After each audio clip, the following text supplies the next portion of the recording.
장 5절에서 9절 말씀입니다.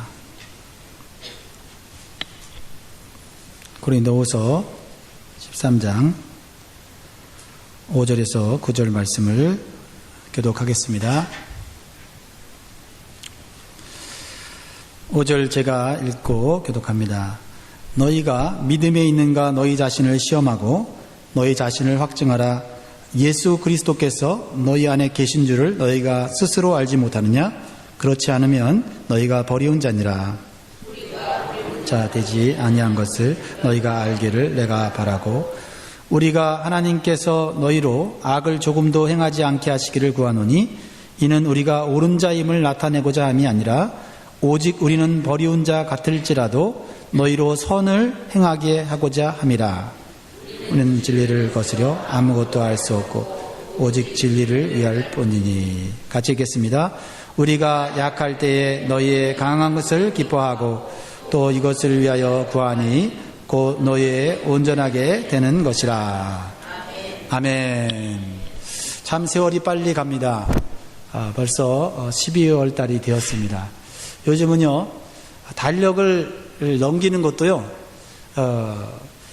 제 날짜에 못 넘기는 것 같아요. 그 달력이 집안에 몇 개 없는데도 이렇게 보면 벌써 달이 넘어간 그런 시간들을 보게 됩니다. 이제 12월 달 첫 주고 이제 한 달 남았는데, 여러분 이 한 달을 정말 가치 있고 또 2017년도를 준비하는 좋은 시간들이 되기를 축복합니다. 우리 서로를 향하여 우리 축복합니다. 잘 오셨습니다. 하나님이 영원히 당신과 함께 계십니다. 인사하겠습니다.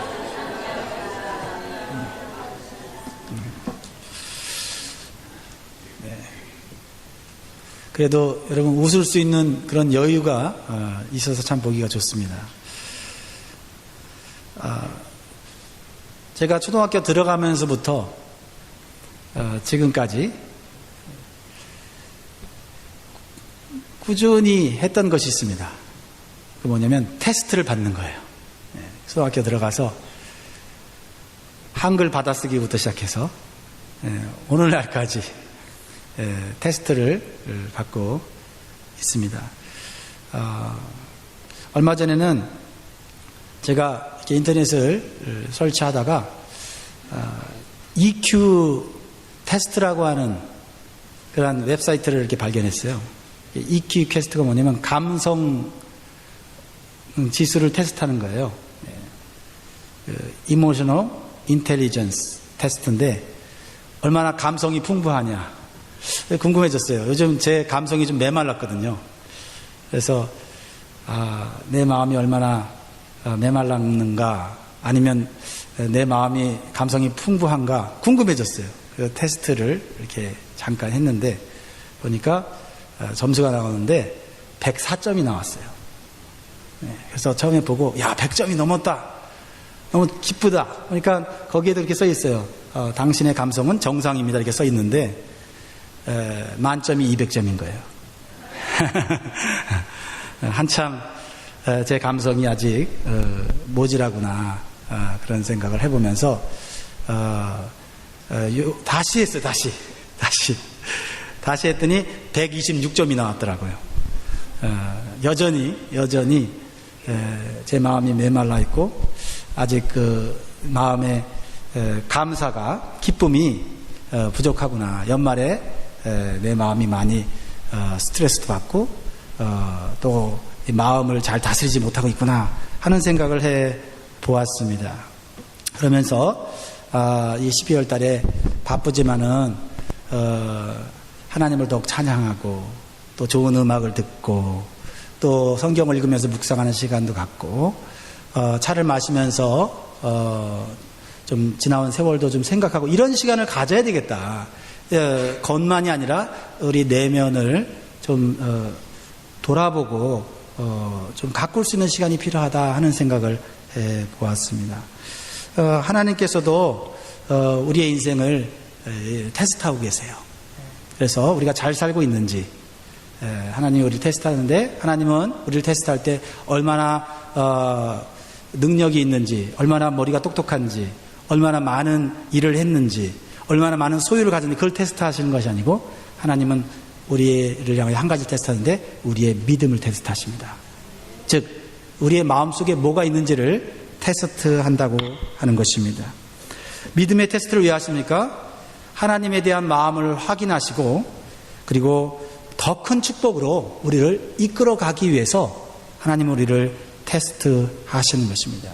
그래서 하나님의 테스트는 우리가 잘 통과하게 되면 우리는 지금보다 훨씬 더 행복하고 풍성한 삶으로 나아갈 수 있다 하는 것입니다. 즉 믿음의 테스트를 통해서 우리의 믿음이 한 단계 성장하면 성장할수록 하나님께서 계획하신 축복들을 하나씩 우리가 누리게 된다는 것이죠. 이러한 하나님의 놀라운 축복을 믿음의 테스트를 통해서 받게 된 성경의 인물 중에 대표적인 분이 누구십니까? 아브라함이죠. 아브라함은 그의 믿음을 하나님 앞에서 테스트 받았어요. 그리고 그 테스트를 통해서 그는 더 큰 축복의 삶으로 나아갔습니다. 여러분 잘 아는 대로 아브라함은 75세의 나이에 하나님께서 아들을 주시겠다고 했어요. 근데 언제 주셨냐면 100세에 주셨거든요. 75세도 나이가 많은데 100세의 아이를 낳는다는 것은 인간의 육신의 상태로서는 불가능한 일이거든요. 그러나 25년 동안 하나님의 이해하기 어려운 하나님의 그런 약속을 온전히 믿음으로 받아들였어요. 그래서 그는 그 믿음의 테스트를 통과함으로 인해서 100세의 아이를 낳는 그러한 기쁨을 누리게 됐다는 것입니다. 로마서 4장 19절에서 21절에는 이러한 아브라함의 믿음에 대해서 잘 표현해 주고 있어요. 한번 읽어볼까요? 19절로 21절. 네, 준비됐지요? 네, 19절 읽겠습니다. 시작. 그가 100세나 되어 자기 몸에 죽은 것 같음과 사라의 태에 죽은 것 같음을 알고도 믿음이 약하여지지 아니하고 믿음이 없어 하나님의 약속을 의심치 않고 믿음에 견고하여져서 하나님께 영광을 돌리며 약속하신 그것을 또한 능히 이루실 줄을 확신하였으니. 할렐루야. 네. 아브라함의 아내가 나이를 먹었지만 몸이 젊었던 것이 아닙니다. 나이에 맞게 몸이 늙었어요. 그리고 아이를 낳을 수 있는 그런 상태가 아니었어요. 그걸 누가 알고 있었어요? 아브라함이 알고 있었다는 거예요. 현실의 문제를 알고 있었고 현실적으로 자신들이 아이를 가질 수 없다는 것을 인식하고 있었다는 거예요. 그럼에도 불구하고 그들의 믿음이 약해지지 않았다. 그 이유는 뭐냐면 현실의 상황, 현실의 문제보다는 하나님의 말씀, 하나님의 약속을 더 믿었다는 것이에요. 그 믿음의 테스트를 통과한 이후에 그들은 100세의 아들을 갖게 되었다는 것입니다. 그런데 하나님은 아브라함의 믿음을 한 번 더 테스트하기를 원하셨어요. 이 테스트는 너무나도 어렵고 힘든 거죠. 아셨죠? 100세에 낳은 귀한 아들, 눈에 넣어도 아프지 않은 아들을 제물로 바치라는 것이었습니다. 참으로 이해하기 힘들 뿐만 아니라 너무나 충격적인, 어떻게 자신의 아들, 그것도 100세에 낳은 아들을 제물로 바칩니까? 그런 명령을 내리시는 하나님에 대해서 오해할 수도 있고 하나님에 대해서 원망할 수 있는 상황이에요. 그럼에도 불구하고 아브라함은 하나님에 대한 믿음이 약해지지 않았습니다. 비록 그의 마음속에는 그 아들을 바쳐야 된다고 하는 부담감과 고통이 있었을 거예요. 그러나 믿음은 여전히 하나님 앞에서 든든하게 서 있었던 것을 보게 됩니다. 이 마지막 믿음의 테스트는요, 다름이 아닌 하나님에 대한 사랑의 테스트예요. 이것을 통과한 후에 하나님의 계획하신 축복이 영원토록 임하게 되는 것을 보게 됩니다. 하나님께서는 우리의 삶의 여러 가지 프로블럼을 통해서 또 어려움을 통해서 우리의 믿음을 테스트하십니다. 그것은 우리의 믿음을 확인하고 하나님에 대한 우리의 마음을 확인하고 하나님께서 그 다음 단계의 축복으로 우리를 이끌어가기를 원하시는 줄 믿습니다. 창세기 22장 16절 17절 하나님께서 아브라함의 믿음과 그의 마음을 확인하시고 이렇게 축복하셨습니다. 16절 17절 같이 읽겠습니다. 시작. 가라사대 여호와께서 이르시기를 내가 나를 가리켜 맹세하노니 네가 이같이 행하여 내 아들 내 독자를 아끼지 아니하였은즉 내가 네게 큰 복을 주고 내 씨로 크게 성하여 하늘의 별과 같고 바닷가의 모래와 같게 하리니 내 씨가 그 대적의 문을 얻으리라. 하나님은 우리가 지금보다 더 큰 복을 누리기를 원하십니다. 믿음의 테스트를 통해서 그 복을 누릴 수 있는지를 알아보시는 것이에요. 하나님 원하시는 것은 한 가지예요. 그것은 그 어떤 것도 하나님보다 아끼지 않는 마음을 원하세요. 하나님 다 갖고 계시니까 하나님께 우리가 뭐 엄청난 물질을 드리고 하나님께 엄청난 우리의 뭐 재능을 드린다고 해서 하나님 만족하시겠습니까? 하나님 원하시는 한 가지예요. 하나님이 내게 가장 귀한 분이십니다 라고 하는 그런 마음이에요. 그리고 하나님보다 더 귀한 것은 없습니다라고 하는 그 고백 속에 하나님은 우리에게 축복하십니다. 왜냐하면 하나님은 우리를 진심으로 사랑하시기 때문이고 하나님은 우리를 진심으로 사랑하시기에 모든 것을 주시려고 계획하고 계시기 때문이에요. 여러분, 하나님도 우리의 믿음을 시험하지만요, 마귀도 성도의 믿음을 시험합니다. 그래서 하나님의 시험과 마귀의 시험은 어떻게 다른가? 서로 연결되어 있지만 다릅니다. 그래서 마귀의 시험을 우리는 그냥 시험이라고 말하지 않고 유혹이라고 말해요. 하나님의 시험을 테스트라고 말한다고 한다면 마귀의 시험을 템테이션, 유혹이라고 말합니다. 즉 목적이 다른 거예요. 마귀는 사람을 유혹함으로써 죄를 짓게 하고 그리고 하나님으로부터 멀어지게 해서 타락하여 불행한 삶을 살도록 하는 것이 마귀의 목적인 거예요. 바로 이러한 마귀의 유혹을 받았던 모델, 그리고 그 마귀의 유혹을 능히 이겼던 모델이 바로 예수 그리스도시죠. 예수 그리스도는 우리의 성도의 모델입니다. 예수님은 하나님의 사역을 본격적으로 시작하기 전에 40일 동안 금식 기도를 하셨어요. 그때 마귀는 육신적으로 매우 연약한 가운데 있는 예수님을 유혹하여 넘어뜨리려고 했어요. 그렇죠? 그러나 예수님은 그 유혹에 넘어가지 않으셨습니다. 하나님을 존중했고 하나님의 말씀대로 그런 것까지 순종하셨습니다. 마귀는 3번의 유혹을 했고 예수님은 하나님의 말씀과 믿음으로 능히 이겨내셨습니다. 마지막 마귀의 유혹이 있었는데요, 그것은 예수님께서 지셔야 하는 십자가의 사명을 포기하게 하는 거였어요. 이것은 우리의 구원과 관련된 것이었죠. 그러나 예수님은 기도로서 그 유혹을 이기셨어요. 그래서 십자가에서 죽으시고 우리의 구원을 이루시고 우리가 오늘 예수 그리스도의 보혈의 피로 죄 씻음을 받고 예수 그리스도의 생명으로 이 자리에서 예배드리게 된 것입니다. 하나님은 믿음으로 끝까지 하나님의 말씀에 순종했을 뿐만 아니라 또한 하나님에 대한 사랑을 십자가를 짐으로써 보여주신 예수님을 하나님은 놀랍게 축복하셨어요. 그래서 하나님 보좌 우편으로 올리셔서 하나님 보좌 우편에서 이 세상을 다스리는 권세와 능력을 주셨습니다. 지금 우리가 믿는 예수님은 하늘에서 우리를 다스리고 계시고 또한 우리와 함께 계시면서 우리를 도우시고 우리를 위로하고 계시는 줄 믿습니다. 히브리서 12장 2절에 이렇게 표현하고 있어요. 믿음의 주요 또 온전케 하시는 인 예수를 바로 보자. 저는 그 앞에 있는 즐거움을 위하여 십자가를 참으사 부끄러움을 개의치 아니하시더니 하나님 보좌 우편에 앉으셨느니라. 할렐루야. 여러분 삶 가운데도 반드시 마귀의 유혹이 있습니다. 그 마귀의 유혹은 여러분의 육신적인 본능을 자극할 것입니다. 또 여러분 마음속에 있는 명예의 욕을 자극할 것입니다. 또 여러분 마음 가운데 있는 소유욕을 자극할 것이에요. 그럴 때 우리는 하나님의 말씀을 의지해서 순종할 뿐만 아니라 하나님에 대한 충성심과 하나님에 대한 사랑을 우리가 보여드리게 된다면 마귀는 물러갈 줄 믿는 것입니다. 그럴 때 하나님은 우리를 그 다음 단계의 축복으로 은혜로 이끌어 주신다라는 것입니다. 여러분 다시 한번 기억하시기 바랍니다. 하나님은 우리를 축복하시기 위해서 믿음의 테스트를 하십니다. 또한 마귀는 우리를 멸망시키기 위해서 우리의 믿음을 유혹합니다. 지금 여러분이 당하고 있는 어려움, 그것을 영적인 눈으로 보십시오. 이건 테스트다.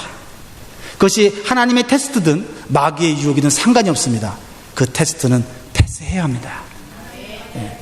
그 하나님의 놀라운 말씀을 붙잡고 기도로서 우리는 승리해야 될 줄 믿는 것입니다. 오늘 본 말씀을 통해서 배울 수 있는 것은 하나님께서는 우리가 마귀에게 유혹을 받기 전에 우리 스스로 믿음을 시험해 보기를 원하신다는 거예요. 꼭 우리가 테스트를 꼭 누구한테 받아야만 우리의 믿음이 증명되고 우리의 믿음이 강해지는 게 아니라 우리 스스로 시험 받기 전에, 유혹 받기 전에 우리 스스로 테스트 할 수 있다는 거예요. 그걸 뭐라 그래요? 셀프 테스트. 자가 진단이라고 하는 것이죠. 오늘 나 자신의 믿음을 시험해 보아야 합니다. 이제 1년을 거의 살았습니다. 우리 1년 동안 우리가 어떻게 살았는지 내 자신을 테스트해 봐야 합니다.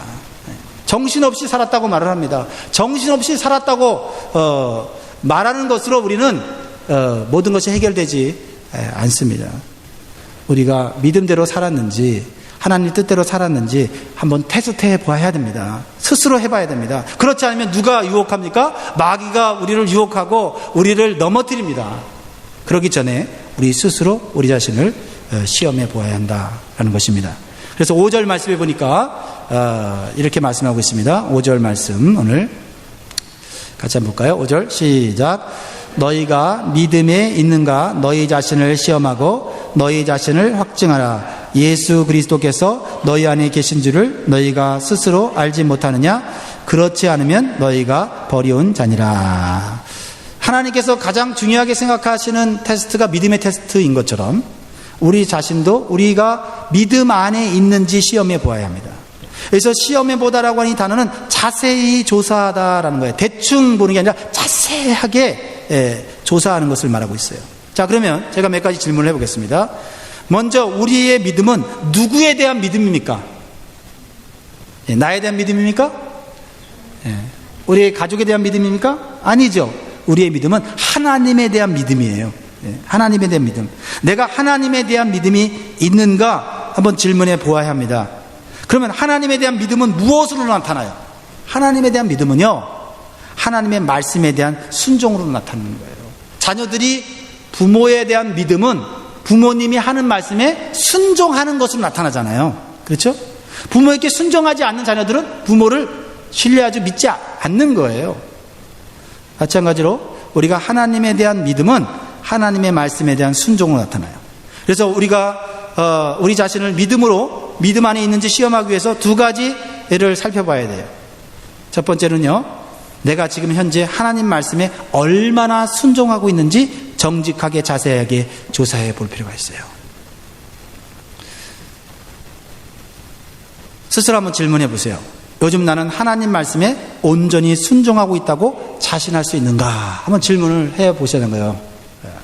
그리고 내가 하나님 말씀을 알고는 있지만 그 말씀을 순종하지 못하는 말씀이 얼마나 되는지를 한번 실제적으로 살펴보는 거예요.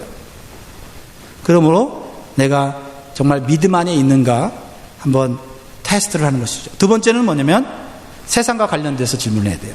세상과 세상의 유행을 쫓아가고 있는지 내 삶을 자세하게 조사해 봐야 돼요. 교회는 나가고 있고 성경은 읽고 있고 기도하고 있지만 내가 세상에 살고 있기 때문에 나도 모르는 사이에 세상의 유행과 세상의 가치를 쫓아가고 있을지 모른다는 것이죠. 나도 모르게 세상의 가치를 따라 살고 있는 내 자신을 한번 살펴보아야 한다라는 것입니다. 그리고 특별히 요즘 나는 세상 속에 살면서 세상 사람들과는 다른 모습을 보여주고 있는가 질문을 해볼 필요가 있다라는 것입니다. 교회에 나오는 것 외에는 다른 세상 사람과 다를 바가 없다고 한다면 우리 자신을 다시 한번 점검해 보아야 할 것입니다. 성도의 믿음은요, 하나님 말씀보다는 세상을 바라볼 때 약해질 수밖에 없어요. 흔들릴 수밖에 없어요. 그리고 영적으로는 무감각해져서 신앙의 열심과 열정이 사라질 수밖에 없다라는 것입니다. 내 신앙의 열심과 열정이 약해지는 것이 단순히 나이가 들기 때문에 또는 내 몸이 약해졌기 때문만은 아닙니다. 그것은 세상을 추구하며 세상 속에 살고 있기 때문에 그렇다는 것이죠. 그래서 우리는 겉으로는 얼마든지 종교적인 형식을 갖추어 신앙생활을 할 수 있어요. 그럼에도 불구하고 내 마음속에 기쁨이 없고 내 마음속에 하나님을 향한 사랑이 부족하고 열정이 부족하다고 한다면 우리는 섬기는 삶에 대한 열정보다는 편안한 삶을 추구하게 되어 있어요. 내가 예전보다 섬기려고 하는 그런 열정보다는 좀 편하게 살려고 하는 그런 태도를 보인다고 한다면 우리는 지금 믿음이 약해지고 있고 흔들리고 있다는 사실을 기억하시기 바랍니다. 그리고 마귀의 유혹의 대상이 되고 있다는 사실을 기억해야 돼요. 그러므로 오늘 마귀의 유혹을 받기 전에 우리 스스로 우리의 믿음을 테스트하는 시간을 가질 수 있기를 간절히 소원합니다. 두 번째로는요, 내 안에 무엇이 있는지를 확증해야 합니다. 오늘 5절 말씀 다시 읽어보겠습니다. 너희가 믿음에 있는가 너희 자신을 시험하고 너희 자신을 확증하라. 예수 그리스도께서 너희 안에 계신 줄을 너희가 스스로 알지 못하느냐? 그렇지 않으면 너희가 버리운 자니라. 아멘. 너희 자신을 확증하라는 말은 마음속에 무엇이 있는지 분별하라는 것입니다. 여러분 마음속에 뭐가 있어요? 여러분 마음속에 사랑하는 님이 있습니까? 요즘 사랑에 빠져서 그 사랑하는 님이 내 마음속에 내 중심을 차지하고 있지 않습니까? 그 사랑하는 님이 하나님이기를 바라고 예수님이기를 바랍니다. 믿음을 가진 성도는 예수님이 내 마음 안에 있는지 확증해야 한다는 것이에요. 처음에는 예수님을 믿음으로 나의 마음에 영접하죠. 그것은 원타임입니다. 그러나 그 이후에는요, 계속해서 예수님이 내 마음에 계시도록 소원하고 초청을 해야 돼요. 예수님은 계속해서 우리의 마음을 두드리셔서 내가 네 마음에 들어가 살기를 원한다고 말씀하십니다. 그런데 예수님이 우리의 마음 가운데 문을 두드릴 때 우리는 언제나 그 예수님을 맞이할 준비를 해야 하는 것입니다. 그래서 계시록 3장 20절 말씀, 우리 예수님이 우리의 마음을 두드리고 계시는 그 그림을 보여주고 계세요. 같이 읽겠습니다. 시작. 올지어다 내가 문 밖에 서서 두드리노니 누구든지 내 음성을 듣고 문을 열면 내가 그에게로 들어가 그로 더불어 먹고 그는 나로 더불어 먹으리라. 아멘. 여러분, 예수님이 여러분의 마음을 오늘 두드리고 계시는 것은 단순한 상상이 아니라 이것은 실제적인 사건입니다.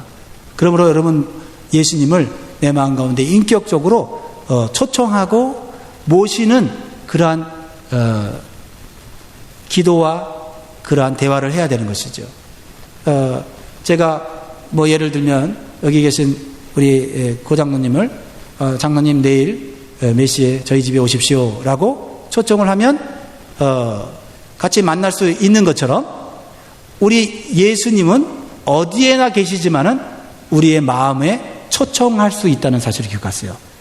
그것은 그냥 예수님 뭐 능력이 많으시니까 예수님 내 마음에 아무 때나 들어오시겠지 그렇게 생각하시면 안 됩니다. 예수님은 인격적인 분이기 때문에 예수님 지금 내 마음에 오시길 원합니다. 지금 내 마음이 불안하고 근심과 걱정이 많은 거 보니 지금 내가 내 중심으로 인생을 살아가고 있는 것 같습니다. 주님 내 마음에 오셔서 내 마음에 왕이 되어주시고 나를 다스려 주시고 내가 가진 근심과 걱정을 주님께 맡길 수 있게 해주십시오. 이렇게 우리는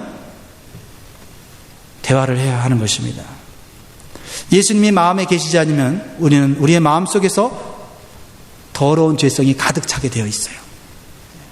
그것이 예수님이 내 마음에 계시지 않는 증거입니다. 그래서 마태복음 7장 21절에서 23절에 보면 이렇게 말씀하고 있어요. 속에서 곧 사람의 마음에서 나오는 것은 악한 생각 곧 음란과 도적질과 살인과 간음과 탐욕과 악독과 속임과 음탕과 흘기는 눈과 회방과 교만과 광패니 이 모든 악한 것이 다 속에서 나와서 사람을 더럽게 하느니라. 우리 속에서 나와서 우리의 마음을 더럽게 하고 우리의 인생을 더럽게 하는 것이에요. 밖에서 나를 자극함으로써 내가 죄를 지을 때 저 사람 때문이라고 말을 하지만 저 사람 때문이기도 하지만 내 안에 죄성이 있기 때문에 나오는 것이지 죄성이 없으면 아무리 건드려도 감각이 없는 것입니다. 예수님이 내 안에 계시면 내 안에 있는 모든 죄성을 주님의 보혈로 씻어줄 뿐만 아니라 그 죄성이 나오지 않도록 주님이 통제해 주시는 것이지요. 그래서 우리가 예수님을 마음에 모시지 않고 살면 우리 안에는 죄성이 우리를 더럽힙니다. 그런데 예수님을 믿으면서 끊임없이 예수님을 내 마음에 모시는 이런 거룩한 행위를 하지 않으면 우리는 이중적인 생활을 할 수밖에 없어요. 얼마든지 겉으로는 이제 교회 생활에 익숙해지면서 앞에서 찬양을 인도할 수도 있고, 그리고 얼마든지 봉사를 열심히 할 수 있어요. 능숙하게 해낼 수 있어요. 그러나 그 마음에 예수님이 계시지 않음에도 불구하고 그렇게 할 수 있다라는 것입니다. 그것이 심각한 우리의 외식적인 신앙의 모습이다 이 말이죠. 그렇습니다. 저에게도 이러한 도전이 크게 있었던 적이 있어요. 열심히 교회에서 인정받고 훌륭한 그러한 교사로서 제가 교회에 섬겼던 적이 있어요. 또 찬양팀 리더로서 열심히 섬겼던 적이 있습니다. 그때 정말 성령 충만했고 예수님이 내 안에 계신 것을 항상 느끼면서 사역을 했어요. 근데 1년이 지나고 2년이 지나고 5년이 지나고 나니까 이제 예수님이 내 안에 계시든 안 계시든 나는 얼마든지 찬양을 멋지게 인도할 수 있었고, 내가 가진 성경 지식으로 아이들에게 얼마든지 그들에게 감탄할 만한 스토리를 전할 수 있게 되었어요. 그러나 내 마음에는 기쁨이 사라졌고 모든 것에 대한 열정이 사라지는 그런 경험을 하게 됐어요. 이 문제를 다른 사람들은 알지 못했고 내 스스로 그것을 경험하고 심각하게 생각할 때까지는 저는 이중적인 생활을 해왔던 것을 저는 기억이 납니다. 그러한 상태가 지속되고 그러한 상태를 즐기거나 어떤 그렇게 계속해서 가게 되면 그 결과는 뭐냐면 버리움을 당하게 된다 이렇게 말하고 있어요.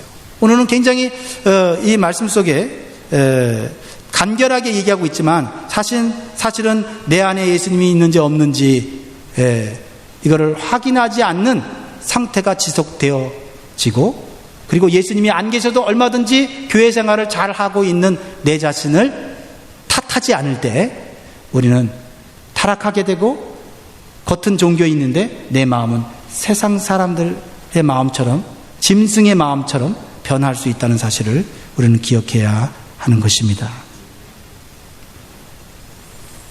그러나 우리가 그러한 상태를 고민하고 괴로워하면서 내 안에 있는 죄를 회개하고 예수님을 마음에 모시기를 힘쓰면 예수님은 우리의 마음속에 거하시게 되어서 우리의 마음속에 있는 그런 죄와 허물들을 그리스도의 보혈의 피로 깨끗이 씻어주시며 버림받지 않는 삶을 살게 되는 것입니다.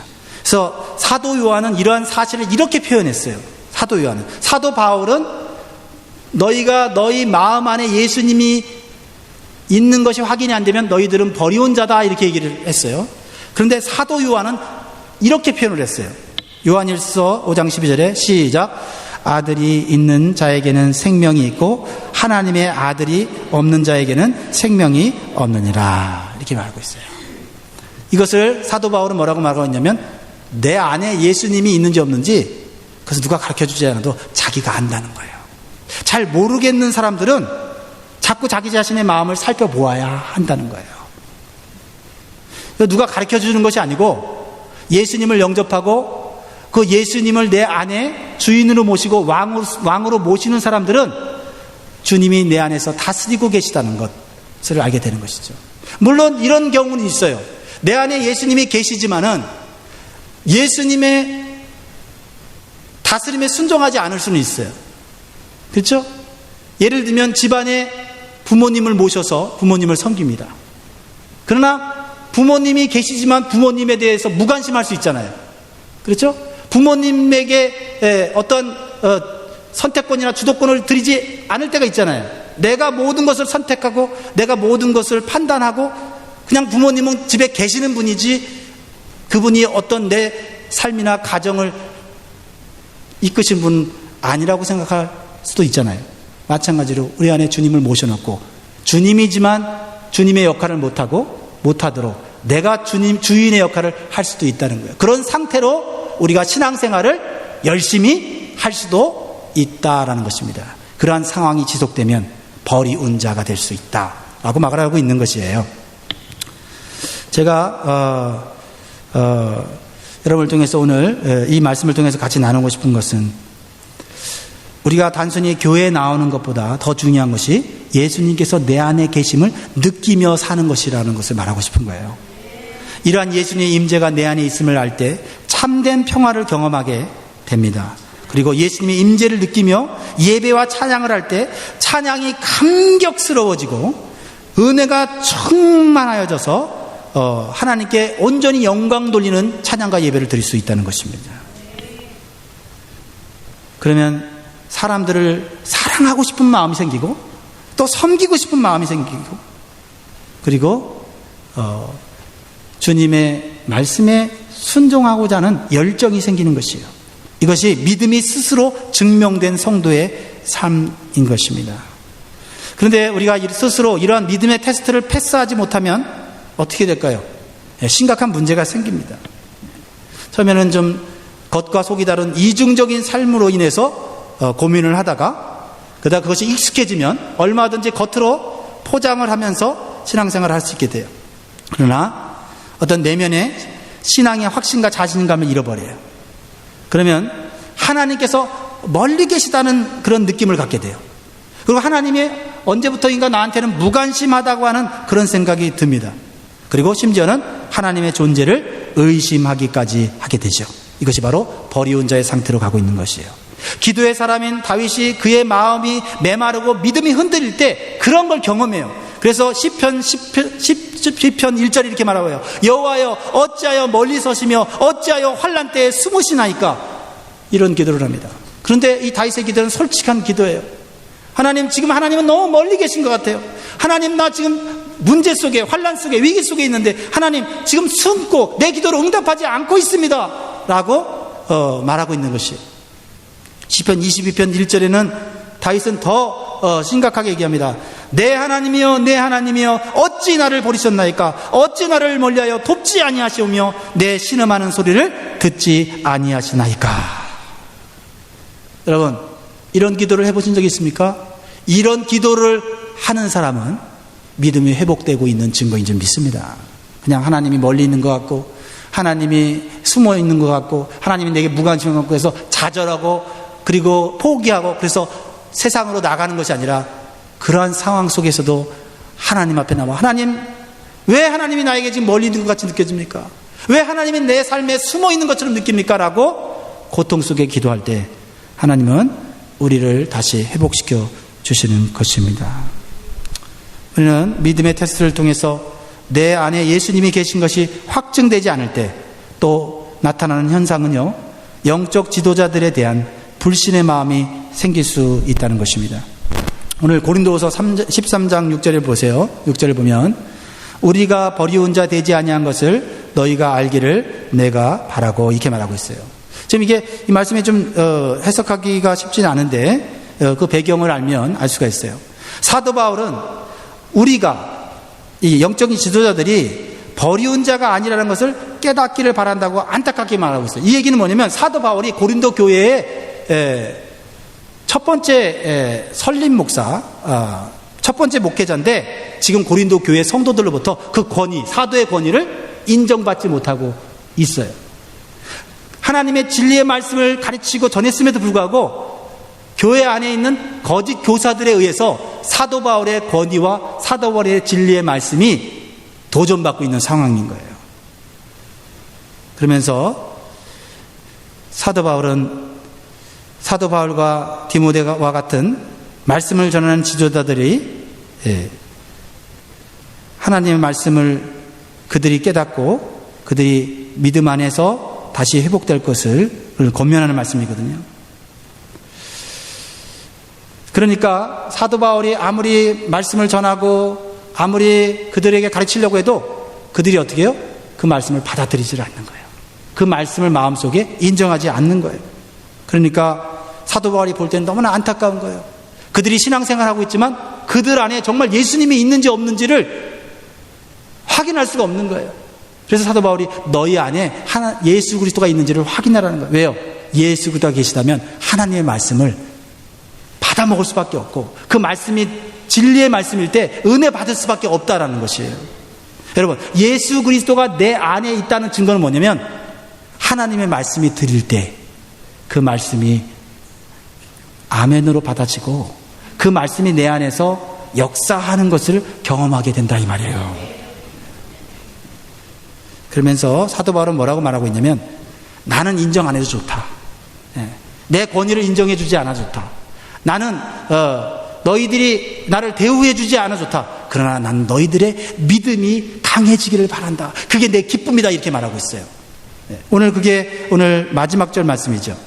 오늘 마지막 절 말씀을 우리 한번 같이 볼까요? 9절 보겠습니다. 시작.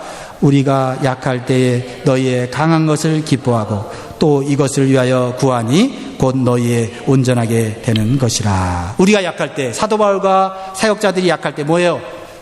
인정받지 못하고 또 모함을 당하고 또 하나님 말씀을 전하지만 그들이 하나님 말씀을 전하는 사도 바울보다는 거짓 교사들의 말을 더 쫓아가는 그러한 모습을 볼 때, 그래 너희들이 나를 인정하지 않고 너희들이 나를 무시한다 할지라도 내가 바라는 것은 믿음이 강해져서 너희 안에 예수 그리스도가 있는 것을 확인하면 나는 기쁘다라고 말하고 있다는 거죠. 다시 말해서, 거꾸로 다시 말하면, 예수 그리스도가 마음에 있는 성도, 예수 그리스도가 마음에 있는 지도자는 내가 희생하고 내가 손해를 보더라도 내 주변에 있는 사람들이 믿음이 강해지고 그 안에 예수 그리스도 안에가 있어서 그들이 하나님의 말씀으로 살아가기를 소원하는 마음을 가진다는 것이에요.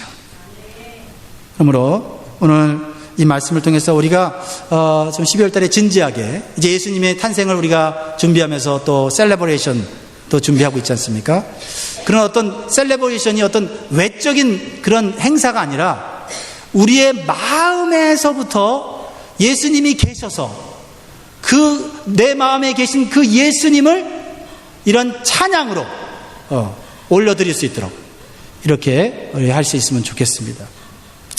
그러므로 이 시간 우리 같이 기도할 때 우리 자신의 마음을 이제 테스트하는 기도를 같이 한번 올려드리도록 하겠습니다.